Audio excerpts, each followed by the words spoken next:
ગુજરાતમાં આપનું સ્વાગત છે। અમદાવાદમાં બ્રાન્ડેડ કંપનીઓના નામે નકલી સામાન પધરાવતું મોટું રેકેટ ઝડપાયું। અમદાવાદમાં જાણીતી કંપનીઓના પેકિંગ અને લોગોની આબેહૂબ નકલ કરી ગ્રાહકોને નકલી સામાન પધરાવતી આર્થિક લાભ ખાંટતી ટોળકી સક્રિય થઈ છે।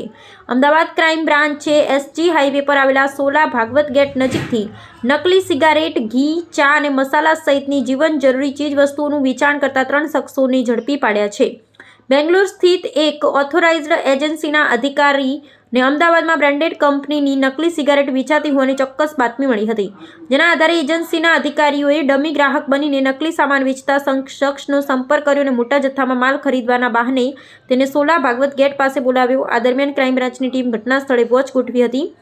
ત્યાં કાર લઈને પહોંચેલા 3 શખ્સો અરુણકુમાર ગુપ્તા, સચિન ગુપ્તા અને સુજીત પોદારને પોલીસે ઘેરી લીધા હતા। કારની તલાશી લેતા પોલીસ પણ ચોંકી જ ઉઠી હતી। કારમાંથી માત્ર નકલી સિગારેટ નહીં પરંતુ રોજિંદા જીવનમાં ઉપયોગમાં લેવાતી અનેક જાણીતી બ્રાન્ડ્સનો નકલી જથ્થો મળી આવ્યો હતો। જપ્ત કરાયેલી મોટાભાગની વસ્તુઓ સીધી રીતે નાગરિકોના સ્વાસ્થ્ય અને ખાણીપીણી સાથે જોડાયેલી હોવાથી પોલીસે તમામ નમૂનાઓને ટેસ્ટિંગ માટે લેબોરેટરીમાં મોકલાયા છે। આ મામલે સંબંધિત વિભાગોને પણ જાણ કરવામાં આવી છે। હાલમાં પોલીસે કોપીરાઇટ એક્ટ હેઠળ ગુનો નોંધી આગળની તપાસ હાથ ધરી છે। લેબોરેટરી રિપોર્ટ આવ્યા બાદ આરોગ્યને નુકસાન પહોંચાડતી સામગ્રી અંગે અન્ય કાયદાકીય કલમોનો ઉમેરો કરવામાં આવશે।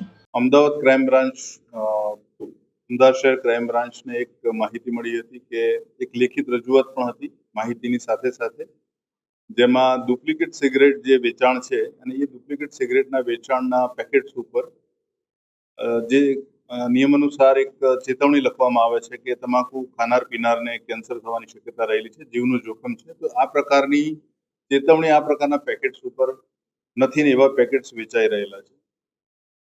આજે માહિતી મળી એ અરસામાં જે ગોલ્ડફ્લેક અને માર્લબોરો કંપનીમાં ખાસ કરીને ગોલ્ડફ્લેક કંપનીના જે ડીલર હતા એ ડીલરને બોલાવીને આ વસ્તુ વેરીફાઈ કરતા એમણે કર્યું કે અમારી કંપનીની જે સિગરેટ્સ છે એની નકલી બનાવટો બજારમાં વેચાય છે અને એ અંગેની કાયદેસર કાર્યવાહી કરવા માટે અમને રજૂઆત કરેલી અને જે એક ચોક્કસ નંબર અમને મળેલો એ નંબર ઉપરથી એક ડિકોય ગોઠવવામાં આવી અને ડિકોયમાં પ્રથમ તબક્કે જ 2 આરોપી પકડવામાં આવ્યા, અરુણકુમાર ગુપ્તા અને સચિન ગુપ્તા। આ બંને ભાઈઓ છે અને ચાંદલોડિયા ખાતે રહે છે અમદાવાદ, અને એમની પાસેથી શરૂઆતના પ્રથમ તબક્કામાં 3.25 લાખની માર્લબોરો અને ગોલ્ડફ્લેક કંપનીની બનાવટી સિગરેટ્સ મળી આવેલી અને આ જે વધુ પૂછપરછમાં એમણે જે વ્યક્તિનું નામ આપ્યું એ વ્યક્તિનું નામ છે સુજીત પોદાર, એ પણ ચાંદલોડિયા ખાતે રહે છે।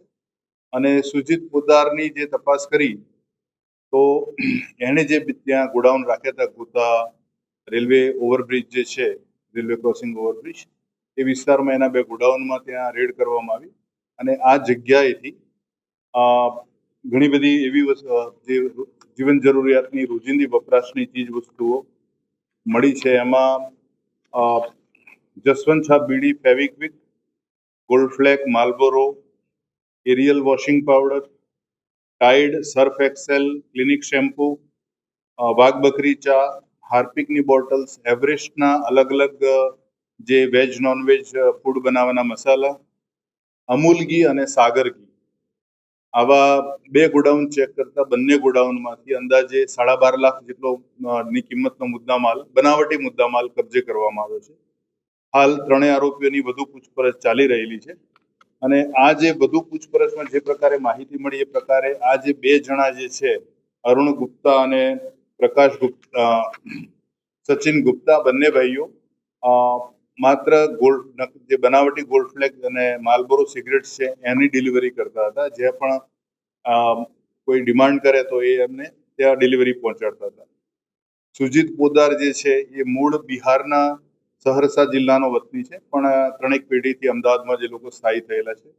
એણે બીકોમ સુધીનો અભ્યાસ કરેલો છે અને શરૂઆતમાં અભ્યાસ ગ્રેજ્યુએશન બાદ એણે 2 મોટી ફાર્માસ્યુટિકલ કંપનીમાં મેડિકલ રિપ્રેઝેન્ટેટિવ તરીકે એણે કામ કરેલું છે અને છેલ્લા 1.5 વર્ષથી એક શબ્બીર નામના વ્યક્તિના સંપર્કમાં આવેલો અને શબ્બીરે એને જણાવેલું કે મારી પાસે નકલી બ્રાન્ડની ઘણી બધી વસ્તુઓ જે બજારમાં વેચાય છે એ હું પૂરી પાડી શકું એમ છું અને એમાં તને સારું માર્જિન મળશે, એટલે એ ઈરાદાથી એણે એની સાથે માલ લેવાનું શરૂ કર્યું અને મુખ્યત્વે જે આ મુદ્દામાં આ જે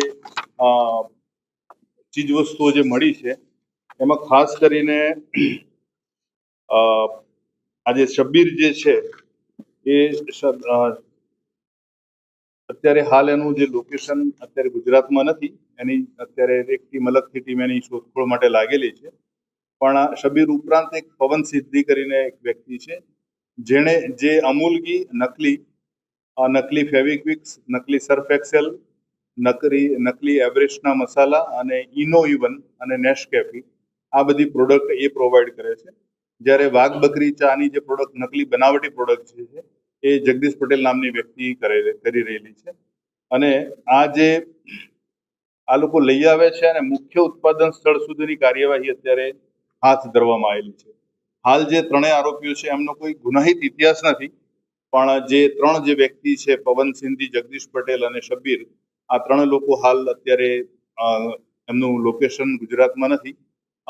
એમના માટે અલગ અલગ ટીમો પકડવા માટે ગયેલી છે, કારણ કે આટલો મોટો જથ્થો અને નિયમિતપણે છેલ્લા 2 વર્ષથી જે પ્રકારે આ પ્રવૃત્તિ ચાલી રહેલી છે, એટલે આ જે જગ્યાએ આ વસ્તુઓનું ઉત્પાદન થતું હોય એ જગ્યા સુધી પહોંચવાની હાલ અત્યારે ક્રાઇમ બ્રાન્ચની ટીમ દ્વારા કાર્યવાહી કરવામાં આવી રહી છે.